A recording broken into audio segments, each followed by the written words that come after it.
There was a time when the nation of Israel was plunged into deep spiritual darkness. King Ahab ruled with weak hands, but his wife, Jezebel, brought with her an idolatrous fury that dominated the kingdom. Altars to the Lord were forgotten, while pagan gods, especially Baal, gained prominence and reverence. The people, once called to be a light among the nations, now walked in the ways of disobedience. It was against this backdrop of moral decay and separation from God that a simple but fervent man emerged, Elijah the Tishbite. Coming from the mountains of Gilead, his appearance before the king was sudden and bold. With firm words and a voice laden with divine authority, he announced, "There will be no dew or rain in these years, except according to my word." And then he disappeared. The sky, which had always provided sustenance, closed. The clouds fell silent. The earth, cracked by the absence of water, began to cry out in hunger. Green gave way to grey. Animals died, families despaired, and the people began to feel the weight of their choice. They had turned away from the living God to follow images of stone. Subscribe to the channel for more exciting Bible stories and turn on notifications so you don't miss any videos. During this time, Elijah was hidden by God by the brook Cherith. There the waters still flowed, and ravens, sent daily by the Lord, brought bread and meat. It was a lonely but providential hiding place. Elijah, even though he was the bearer of the word of judgment, was not exempt from the need to trust God completely. Each day was a silent reminder that sustenance comes from above, but the drought was relentless. As time passed, even the brook dried up. Elijah saw with his own eyes what the people were facing. And then, once again, the voice of the Lord called him. This time, the destination was unexpected: Zarapath, a foreign city, pagan territory. There, a widow was waiting for him, without even knowing it. It was the beginning of a new chapter. In the midst of a barren land and hungry hearts, God was about to reveal that even in times of scarcity, His provision knows no bounds. Before continuing, I want to invite you to comment on which city or country you are watching from. Let's see how far this message is reaching. When the last drops of the brook Cherith dried up, Elijah remained silent, attentive to God's voice. He knew that just as he had been led to that hiding place, he would also be guided to his next destination. The silence of nature was not an absence of direction, it was space to listen more deeply. Then the Lord spoke clearly, "Get up and go to Zarephath, which belongs to Sidon, and stay there. I have ordered a widow to provide for you." For Elijah, that instruction was surprising. Zarephath was outside the borders of Israel, in pagan territory dominated by the worship of Baal, the same god Elijah had confronted with his prayer for drought. Going there at that time seemed contradictory and even dangerous. Still, the prophet did not hesitate. He knew the voice of God and trusted it. The journey to Zarephath required courage. The drought was spreading throughout the region, not just in Israel. The trails were dusty, the fields parched, and people's eyes grew increasingly suspicious. Elijah walked with weary feet but a steadfast heart. He had learned to trust every step, guided by the Lord. As he approached the city gates, the reality of hunger was visible. Children with sunken eyes, mothers with faces marked by worry, and streets where silence spoke louder than 1,000 words. Elijah looked around, searching for some sign of the woman God had mentioned. He did not know her name, her appearance, or how she would recognize him, but he knew that the meeting would take place. And then, before the gates, he saw a woman gathering sticks. Her face was weary, but there was dignity in her gestures. He did not yet know that this woman, so ordinary in human eyes, would be the instrument of a miracle. She herself may not have known that, even before hearing the prophet's voice, she had already been chosen by God. The moment of the encounter was about to happen. A simple request, an everyday gesture, would begin a story marked by generosity, faith, and divine provision that would exceed all human expectations. If this content is touching your heart, you can support this project by donating any amount by clicking on the "Thanks a lot" button. Your support helps me continue to tell these stories with dedication. Elias slowly approached the woman gathering sticks. She seemed distracted, like someone counting every second, every movement, every effort. The sticks in her hands would not be of much use, perhaps only to light a small flame, enough to cook something simple and quick. The prophet, guided by the certainty of divine direction, spoke gently, "Bring me, I beg you, a little water in a vase, so that I may drink." She did not hesitate. Even though she was living in times of scarcity, even though she was a foreigner and did not yet know who this man was, she turned to fulfill his request. It was a gesture of humanity, of someone who knew the weight of thirst. But before she left, Elijah made a second request. "Bring me a piece of bread in your hand." That was when the tension became apparent. The woman stopped. Her body stiffened for a moment. Water was possible, but bread? She turned to Elijah with harsh but true words. "As surely as the Lord your God lives, I have no bread, only a handful of flour in a jar and a little oil in a jug. I am gathering a few sticks to take home and put on the fire to make the last meal for my son and me, that we may eat it and die." The sincerity in her voice was cutting. There was no exaggeration, no drama, just raw reality. Life had come to the end of the line. This would be the last meal, the last gesture of maternal care, the last fire lit.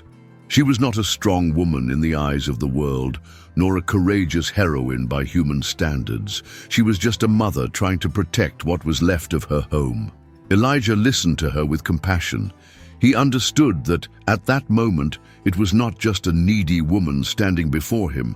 It was a soul being tested, a dormant faith being called to life. That encounter, unlikely in human eyes, had been orchestrated by God himself. What would follow would require something more precious than flour or oil: trust. The prophet then prepared to speak a word that would change the course of that story forever. The silence between Elijah's request and her response was brief, but laden with meaning. The woman had just exposed the harsh reality she faced. There were no reserves, no future, only one last gesture before the end. Yet the prophet looked at her calmly and spoke in a firm but hopeful voice. "Do not be afraid." It was not a callous command, but a call to faith.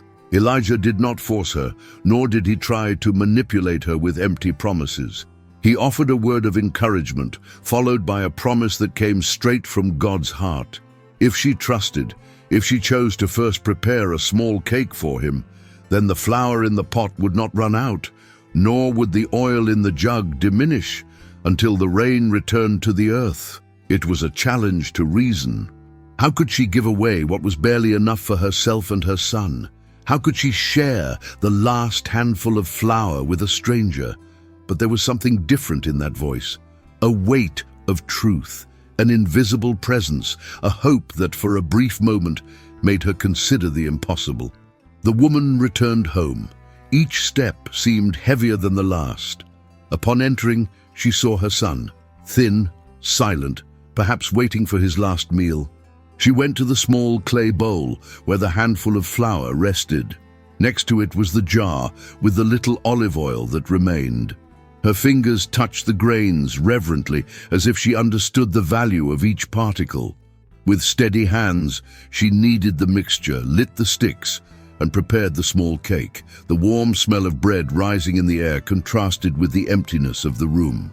When she finished, she walked outside and handed the food to Elijah. It was a silent but profound act. The woman made no speeches, nor did she demand guarantees. She simply gave. It was the last loaf of bread, a loaf surrounded by sacrifice, laden with pain, but also full of faith.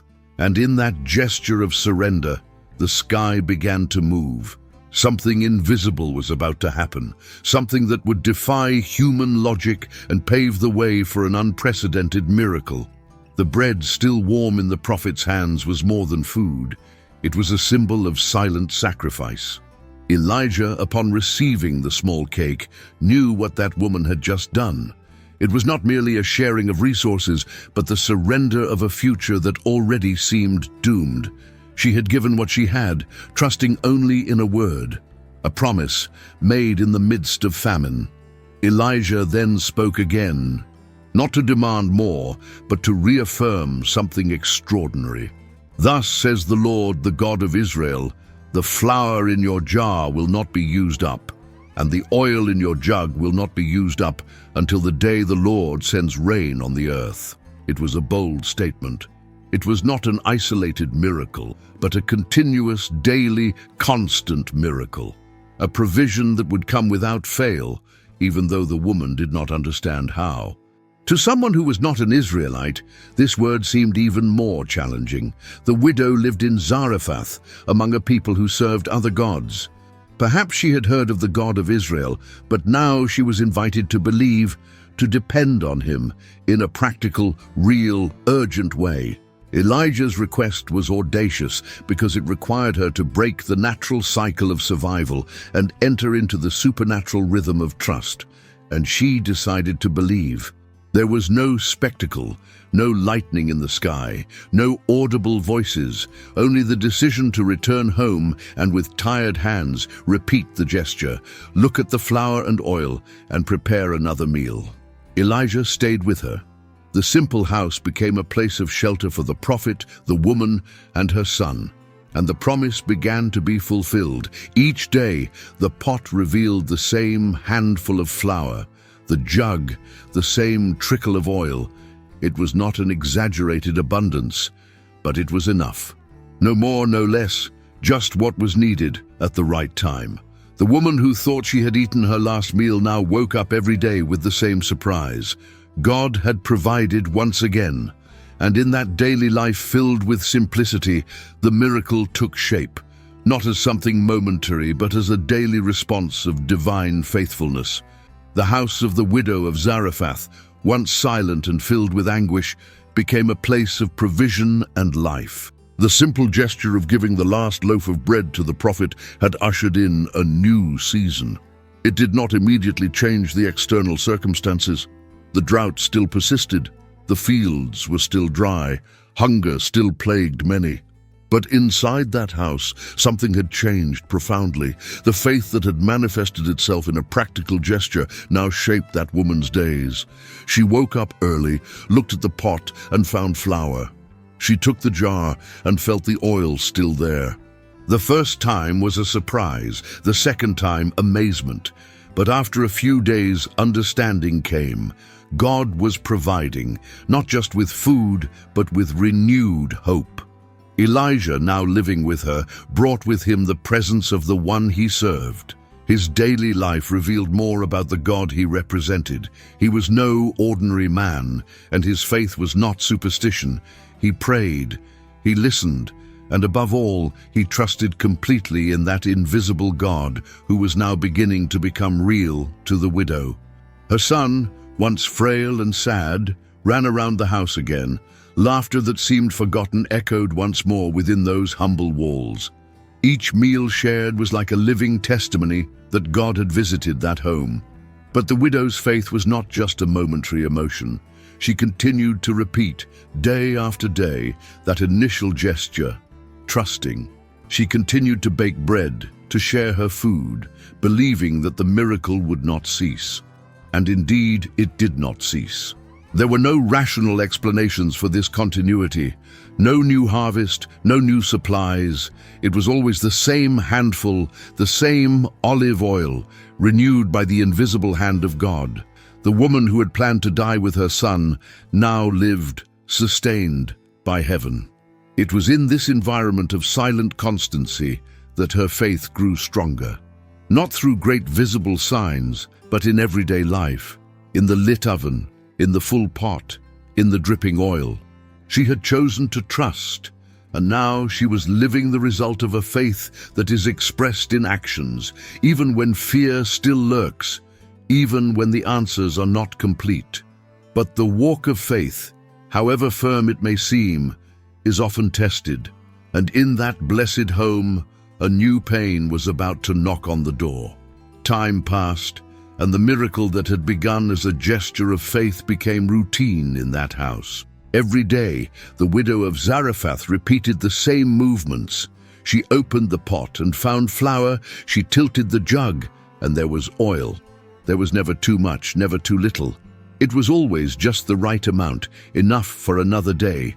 What might have seemed small in human eyes was great in meaning. Each meal, prepared with the same ingredients, was a daily reminder of God's faithfulness. The miracle did not come with lights, sounds, or visible manifestations. It happened in silence, in constancy in the ordinary, and that was precisely where faith grew. Elijah remained with them, and his presence was more than a reminder of the judgment on Israel. He was now a living witness to God's care for a foreign household outside the borders of the chosen people. The widow was not an Israelite, but the miracle reached her with the same intensity. It was as if heaven was saying that faith, when put into action, transcends barriers, races, and cultures. There was something deeply transformative in the way that woman began to face each day. Before, she lived counting what was missing. Now she began to count what was there. And what was there was an invisible but continuous sustenance. Her heart, once dominated by the fear of death, was now quiet before divine generosity. The boy, who had previously been preparing for his last meal, now ran around the house, fed every day. His life, preserved by his mother's obedience, was a living extension of the miracle. He couldn't explain it, but he knew that his hunger had ceased. The daily miracle was not just about food, it was about the presence of God, manifested without fanfare, but with precision. It was about the trust that was renewed with each new dawn. And above all, it was about a woman who, even at the end of her strength, chose to believe. But even places where miracles happen are not exempt from trials. And in the midst of a routine marked by grace, an unexpected blow would strike, testing everything that faith had built up to that point. The house that once sheltered the miracle was now silent in the face of pain. On a day that began like any other, something changed. The widow's son, so full of life, began to fall ill. First came the mild symptoms, a strange tiredness, the absence of laughter. Then the fever rose, his body weakened, and breathing became difficult. His mother, attentive and distressed, tried everything she could with the few resources she had, but nothing seemed to stop the disease from progressing. Elijah watched in silence. His prophet's heart, accustomed to hearing the voice of God, was now anguished by the silence of heaven. The woman, in despair, held her son in her arms, waiting for relief that did not come. And then, in a cruel instant, the boy's life was extinguished. The widow's cry broke the silence of that house. She turned against Elijah, and her pain found voice in words laden with grief. "What have I to do with you, O man of God? Have you come to me to bring my iniquity to remembrance and to kill my son?" Her pain was deep. It was not only for the loss of her son, but for what that loss represented. After everything, after giving away her last loaf of bread, after living so many days sustained by a miracle, she now faced death once again. It was as if hope had been cruelly ripped away, as if her faith had been in vain. Elias did not answer her with arguments. He simply took the boy in his arms. He went up to the room where he was staying, and there, alone, he threw himself before God. He laid the child's body on the bed and cried out. His prayer was full of intensity and vulnerability. He didn't just ask. He interceded. He questioned. He pleaded. He poured out his spirit before the Lord, crying out for life. There, in that silent chamber, an invisible battle was raging between death and promise. Elijah cried out, not only for a miracle, but for justice for that woman's faith. The widow had believed, had given everything, had welcomed the prophet into her home. Now her faith was hanging by a thread, and Elijah knew that heaven's answer had to come. It was in this place of prayer and brokenness that the next scene would take shape. an answer that would not only restore a boy's breath, but completely restore a mother's soul. The room where Elijah lay with the dead boy became, for a moment, the center of a desperate plea. There was no one there but him, the lifeless body of the child, and the heavy silence of a question that hung in the air.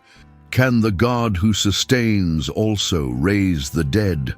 Elijah stretched himself over the boy 3 times and cried out with all his soul, "Lord, my God, I beg you, let this boy's soul return to him." Each word carried not only the anguish of the prophet, but also the weight of the faith of that woman who, until then, had given everything in obedience. It was not just the life of a child, it was the honor of the God Elijah served. It was the testimony of faith in the midst of adversity. It was the future of a woman who had already suffered too much. And then, like a whisper from eternity, the answer came. The boy breathed. His chest rose, his soul returned. Elijah took him in his arms, his eyes perhaps filled with tears of contained emotion, and descended the steps to the lower floor. The woman waited, perhaps between fear and hope, not knowing what to expect. When he saw her, Elijah simply said, "See, your son is alive." No long explanation, no elaborate speech, just the truth. The boy was alive. The mother's cry was now different, a cry that mixed relief, gratitude, and reverence. She took her son in her arms and with a firm and emotional voice declared, "Now I know that you are a man of God, and that the word of the Lord in your mouth is true."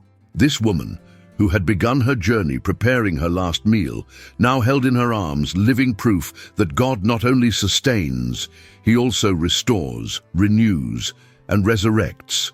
Her faith, once challenged by words, was now confirmed by experience.